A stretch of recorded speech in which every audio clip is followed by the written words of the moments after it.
Do you think you are truthful? Do you think you speak your truth?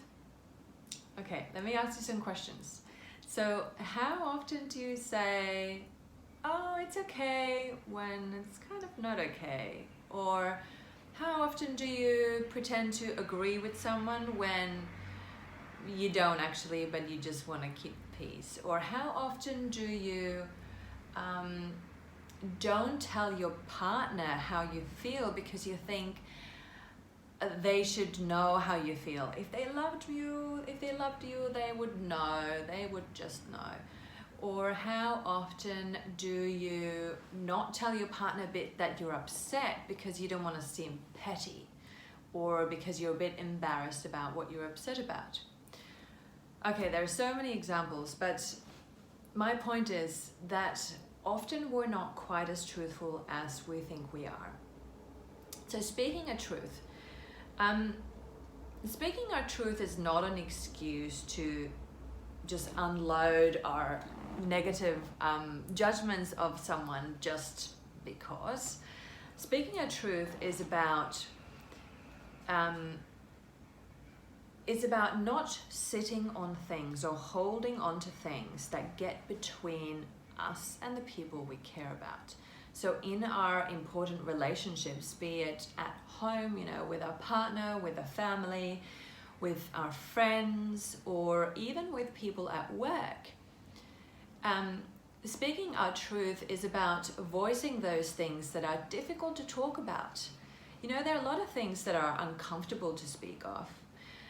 This is the big topic of Brené Brown's, for example. In her Brave Leadership programs, it's about bringing up the topics that are uncomfortable, just in order to clean the air, in order to keep our relationship clean. Yeah? Does that make any sense?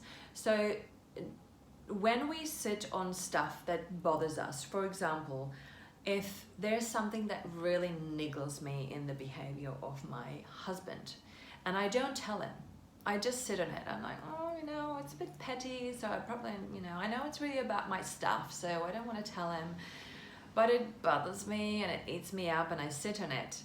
Guaranteed, it's going to come between us in our relationship. So this is why I am always in favor of speaking our truth. And before we do that, we want to check in with ourselves. We want to check in and make sure that it comes from a place of wanting to restore or preserve intimacy and vulnerability. It comes from a place of wanting this relationship to benefit in some way.